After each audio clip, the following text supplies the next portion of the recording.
After the first week of free agency, the Jets are still busy making moves. We're going to talk about some of those new signings and some of the free agents that are still out there. Let's dive in.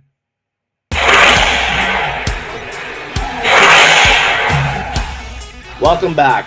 So obviously free agency is continuing strong and the Jets are building or filling the roster, if that makes sense, right?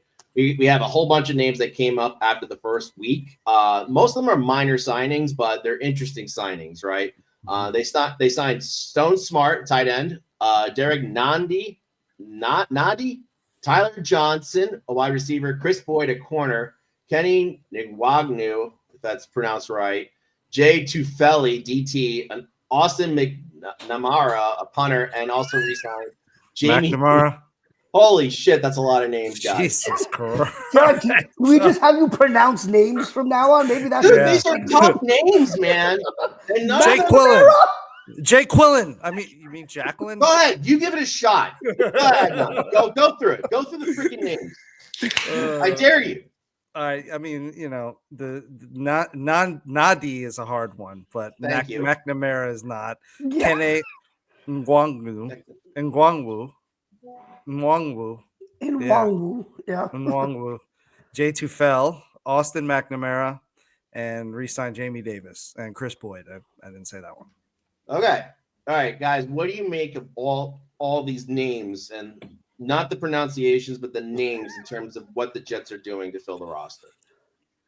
And I'll start with Adnan. Yeah. I think there are a couple of interesting ones, right? Stone Smart. He's just an interesting tight end. He's young. He hasn't been playing the position for a while. Former quarterback. You know, he had a couple of nice moments for the Chargers last year. So maybe somebody that can be, you know, fit into a rotational tight end role. You know, and I know we discussed this in our group chat, but perhaps have, you know, some trick plays in store for him. So that's an interesting one. Nadi, he's a, you know, rotational defensive tackle that's been around for a while. Hopefully he's better than Javon Kinlaw. That's all you can really ask for at this point. You know, Tyler Johnson, young wide receiver, hasn't really done too much in the NFL. Was interesting coming out of college from Minnesota. But, you know, I think as a 4, maybe 3 wide receiver, you know, give him a shot. Chris Boyd, I don't know too much about, just kind of depth. In Nwangwu, he was a really good kick returner for them last year. So I think this is an interesting signing because I'd love to see them get better in special teams, especially returning kicks. So that's an interesting one.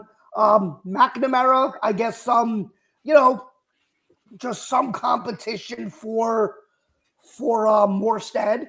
And then, you know, Jamie Davis, he was with the team last year, I believe, for a little bit and then didn't make it out of camp, you know, so it is what it is. You know, these are just kind of like filler names. You have to fill out a roster. So I don't know how much any of these guys is really going to play, maybe outside of Smart and Nadi. You know, so that's kind of it. Depth signings, camp battles, couple of interesting names. Lonnie, what do you think? Yeah, so I definitely agree with the depth signing, you know, kind of narrative. I mean, that's really a lot of what we're seeing here. But you know, we did see some interesting things here. I think, like you know, like you said, Adnan Stone Smart. I mean, that's a really interesting flyer. I mean, the guy's a quarterback, right? And now he's converted to tight end. And then we've seen that be successful before. I mean, I played ball actually in high school with Darius Butler, who played for the Colts and the Patriots. You know, he was a quarterback from. He started actually. Funny enough, I started over him, so which goes to show you how much they don't know shit in high school football. But you know, he was a corner and DB. He got converted to quarterback, and then he played quarterback all the rest of his high school career, broke records, you know, in our division in high school, then broke, I think, the rushing record at UConn. And then boom, he's a cornerback again in the league. And he did a great job. So I think the league and scouts, you know, and teams usually, I mean, if it weren't the Jets we're talking about, but, you know, I would agree. But, you know, mostly teams have a good perception of what's what with, you know, with where people's talents lie. So I like that one. You know, he had some catches. He's nothing special, but we'll see what he turns out to. Tyler Johnson, I mean, we're hoping for the best there, but I think he's done well with limited play. I think he's been pretty good yards after catch. So we'll see how he turns out. I think he's still decently young. So the team is really focusing on youth, you could say. And a lot of these guys are very low. They're low risk and high upside guys. I would say a lot of them are. Nadi is an interesting one because he's actually a pretty big bodied run stuffer type of guy, right? He's got some good experience. Played for the Chiefs, played on a good defensive line, knows what that's supposed to look like. So, I kind of like that one technique. Big dude. I think he can stop the run. I think we needed that. So, we'll see where he's at now. He's not at his peak, but maybe he'll be able to do some things. Chris Boyd, I think, was actually a good replacement for Brandon Eccles. I think he came from Texas, but he's pretty good. Good on special teams. Cornerback in a pinch kind of guy. I think there's a connection there between 33rd team because Spielman actually drafted him at Minnesota, so that might be at least partially explaining like what he's doing here. And McNamara is a punter. I don't give a shit. Very good. Yeah, I mean, I think you guys hit the nail on the head with Stone Smart. Maybe he can lead to something. Maybe he can rise. Trick plays. Yeah, as a tight end too. Because right now, let's just say hypothetically we get Tyler Warren, or like we really saw the tight end 1 position. Like your tight end 2 is super weak right now, right? Like I love Rutger more about the story rather than the performance, right? So that could compete with that. That's interesting there. Tyler Johnson, he came from the Rams most recently, and he hopped around a little bit. One thing the Rams do very well is develop wide receivers, which is a little bit of a concern as well. As like, why didn't they try to retain him? Maybe it was just a money situation on that one. But there's one thing I will note. I mean, he had 39 targets last year, 26 catches. The drop grade was very good. And just in general, the PFF grades are fairly good, and I don't know much about him, to be totally honest on that one, but he can also block on top of that, which might be key for this offense, especially if they're going to kind of mimic what the Lions did, right? So that one's interesting. Nani is a bigger concern for me, given that like you really don't have a solid D2 right now, DT2 right now, right, with Quinnen, and hopefully it gets resolved in the draft because he's been on the decline. Like he used to be a regular starter, and everything kind of started slipping through the cracks with him, and his snap counts continue to decline more and more. And there's some breakdowns of like some laziness that there's on some plays and all that. Like Saquon just like bursted right through him basically in the Super Bowl, and like I don't know. Maybe the Jets see something and they could salvage there. Maybe I think the hope is that he's just rotational at this point for me. Same thing with Tufele. I hope it's just rotational. Everybody here, I hope that it doesn't come to a point where these guys are high impact guys, if that makes sense, right? Or high usage guys, right? High impact, sure, that'd be great, but high usage. Yeah. Because nothing really screams to me that they're going to be high usage, and neither do any of the contracts. Yeah, point. I think the other thing this really signals, like kind of how they're operating in free agency for the most part. This seems like a regime that's hell-bent on building through the draft, right? Because they haven't made any crazy signings. I know the Stevens contract people are up in arms about, but outside of that, they aren't really spending money, right? Like they spent on him. Obviously, you pay Fields, but realistically, they're not going out there and trying to build this, in free agency, which I think is That's good approach. Yeah, I think it's the right approach. So if you can scout the right talent. Yeah, and I think, when you look at Aaron Glenn, his background as a scout, coming up through, multiple organizations, doing that kind of stuff, sounds like Moogie has been very impressive as a talent evaluator in Denver. But we have to wait and see. But I mean, I think building through the draft is probably smarter than, going out and paying big money for a ton of free agents. Whether you have the cap space to do it or not, which the Jets didn't have an abundance of, this offseason anyway. I also think, like, when you look at this team right now, outside of John Simpson, and I guess you could say Quincy, every single core player has been drafted by the Jets, right? Like, is there someone you can think of outside of Simpson and Quincy that wasn't drafted by this team that we consider a core player, right? So I think kind of building, Fields, right? Because Fields is going to be, and Tyrod, right? The whole quarterback room, for example. Right. I didn't really count that, right? Because I feel like Fields is just a placeholder. I'm saying the guys that we're looking forward to being. Yeah, if he works out, he works out. Yeah, but, you could argue if Lazard doesn't get cut, because there hasn't been any word of him being released right now, that he would be one. Oh, he's gone. They're just waiting on him. Well, I think. and I think but they did the designation already for Rodgers. I don't know why they didn't do that for him yet. And also because wide receiver looks like it's going to be a little bit harder to fill that role right now.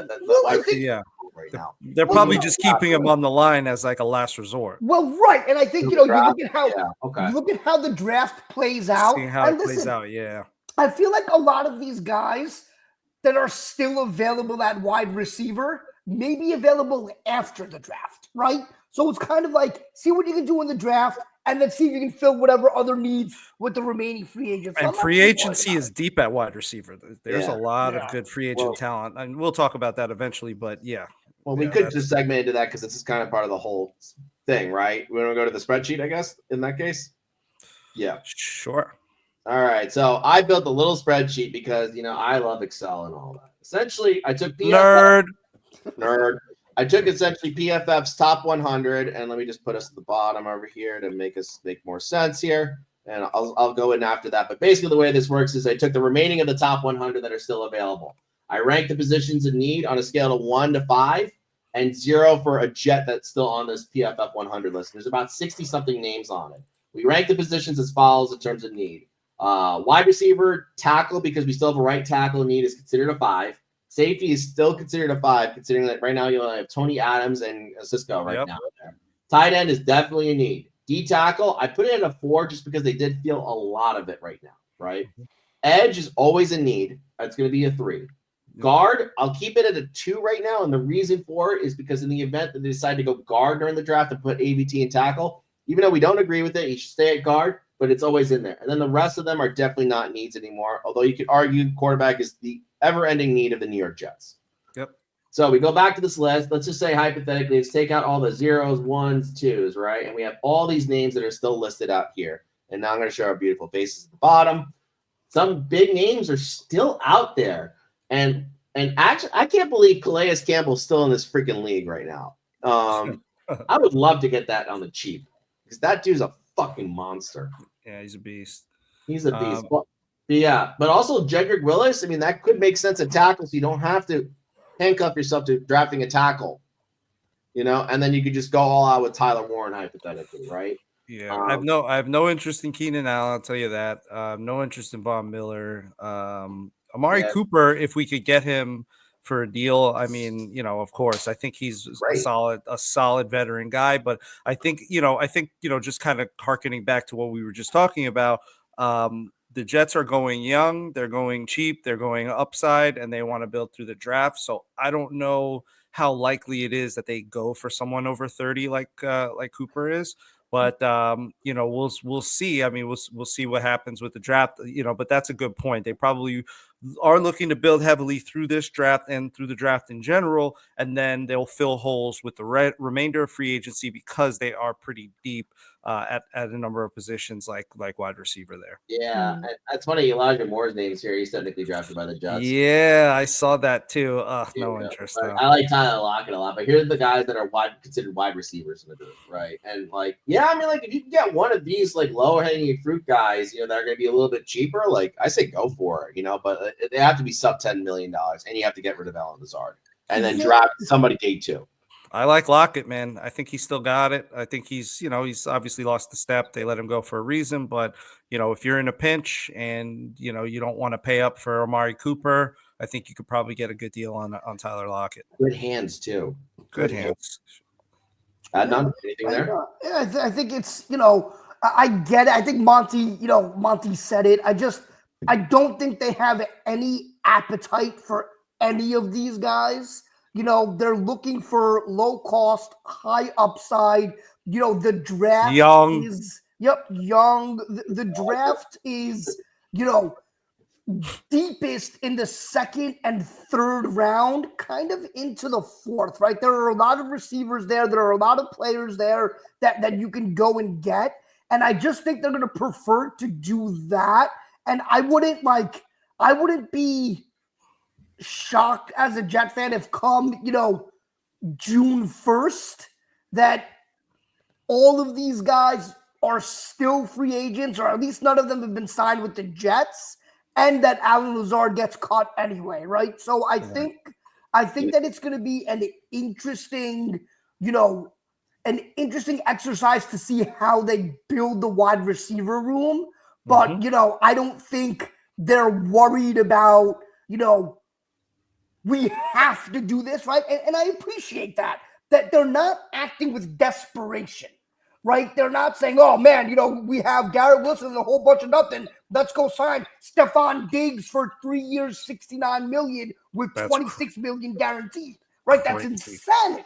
So they aren't acting in that manner. So I appreciate the measured approach in the sense that what's available isn't really, fitting long term. So I appreciate it, and we'll see how the draft plays out. But I do like the strategy to this point. Yeah, basically, long story short, we are now Leo DiCaprio, and we are looking for under 25, young, hot, nobody, no name people. And, that's kind of where we're going. It's not a bad approach if you don't want a full-term commitment, right? Yeah, and I think that's what it is, right? No commitment is what they're like. Look at these contracts. They're all 1 year. They've signed all 1 years, a couple of 2. Fields is a 2-year, right? So He's the only one that's 3 years. And it's how you should be with free agents. Like the Jets have been for too long trying to build too much and fill too many roles with too many long, strong commitments. Look how much money we're still paying out for all these free agent bums we brought on that didn't do shit. John, look at that list of Jet players that are still available, right? Like Tyron Smith is still there. They're still paying him. Aaron Rodgers, the huge dead cap hit. So I think this is Rodgers, but Tyron Smith was a 1 year deal. It's just the way they capped it out because there was probably a more of an urgency to go all in last year, given that you felt like Rodgers' window was closing. Yeah, but I also think historically, there's been a bunch of other guys. Run, I hear you. I hear you. I mean, but just to tie up the point, right? I think that we all kind of agree upon is that I think this is the right approach for this offseason. Right? Clear the cap. Don't commit yourself to anything crazy. Hopefully you draft well. And then in 2026, strong free agency for the Jets. And then you go get your quarterback in the draft. I think that's their plan. Unless Fields is the guy, ends up being the guy somehow. Yeah, it'd be great if he is, but and again, smartly, they gave him a 2-year deal so they don't end up with the Sam Darnold disaster that Minnesota had to deal with. So another smart move, just making sure that if he does blow up, you have the right of first refusal to actually sign him to a contract that you can work on. So I think that was a smart move also. Monty, any last words? Nope. Very good. I guess we will continue to monitor free agency as it continues to unfold in preparation for the draft and the 2025 season. Buy our swag! Are you in need of ethically sourced, 100% non-toxic, laughter-inducing apparel? Buy our swag! Do you long for merchandise that respects your right to chuckle in a safe, turbulence-free environment? Buy our swag! Look no further. The Laugh Through the Turbulence store is here to provide you with the most socially conscious, eco-friendly-ish, and cancellation-resistant merch available. Buy our swag! Our products have been metaphorically crash-tested for comedic integrity, ensuring they meet the highest standards of non-offensive, inclusive, and totally New York Jets-approved humor. Buy our swag! Whether you're looking for a t-shirt that says Laugh Through the Turbulence, a New York Jets podcast, or a hat that says Laugh Through the Turbulence, a New York Jets podcast, we've got you covered. Buy our swag! So, take a smooth, seatbelt fastened journey over to our store. The link is in the bio of our YouTube page, and shop with confidence. because the only turbulence you should experience is watching the New York Jets. Buy our swag! Disclaimer, no actual turbulence was used in the making of the smash. Side effects may include uncontrollable giggling, heightened fashion sense, and an overwhelming desire to talk about the New York Jets. Ha ha ha. Buy our swag!